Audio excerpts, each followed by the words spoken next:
সবুজপুর একটি ছোট্ট শান্ত গ্রাম যেখানে প্রকৃতি তার রূপ ছড়িয়ে রেখেছে। গ্রামের বাতাসে শীতলতার সাথে মিশে আছে ভালোবাসা, একতা ও সংগ্রামের গল্প। তবে এই গ্রামের সবচেয়ে বড় গর্ব এখানকার মেয়েরা।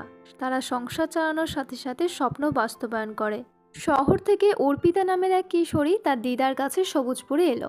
গ্রামের জীবন সম্পর্কে তার কোনো ধারণা নেই। প্রথম দিন এসে বলল, উফ, এখানে কোনো ভালো ইন্টারনেট নেই, সারাদিন কি করব।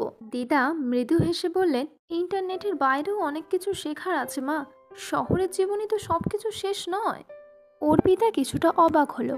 সে ভাবল, কি এমন আছে এই গ্রামে যা শহরে নেই। পরদিন সকালে সে ঘুরতে বের হলো। সে দেখল রবি কাকি মাঠে কৃষি কাজ করছে, নিজেই জমি চাষ করছে। তানিয়া দিদি বাড়ির উঠোনে বসে গ্রামের বাচ্চাদেরকে পড়াচ্ছে। ছোট্ট শিউলি গরুকে খাওয়াচ্ছে আর তার সাথে মজা করছে, আর তার মা রান্না করছে। অর্পিতা অবাক হয়ে গেল।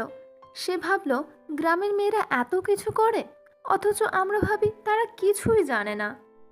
বিকালে অর্পিতা গিয়ে রুবি কাকির কাছে দাঁড়ালো। আপা, তুমি নিজেই জমি চাষ করো, এটা কি কষ্টের না?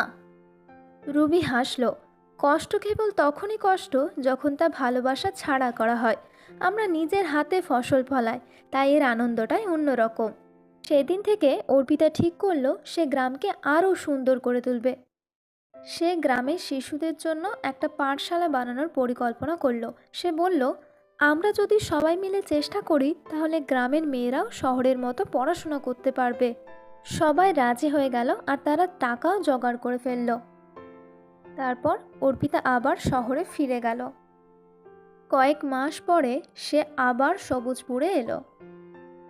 এবার এসে সে দেখে গ্রামের ছোট্ট স্কুলটিতে অনেক শিশু পড়াশোনা করছে।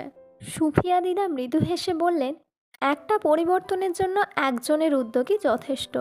তুমি সেই পরিবর্তনের আলো নিয়ে এসেছো মা। অর্পিতা মৃদু হেসে বলল, এটা শুধু একটা গ্রাম নয়, এটা আমাদের স্বপ্নের গ্রাম।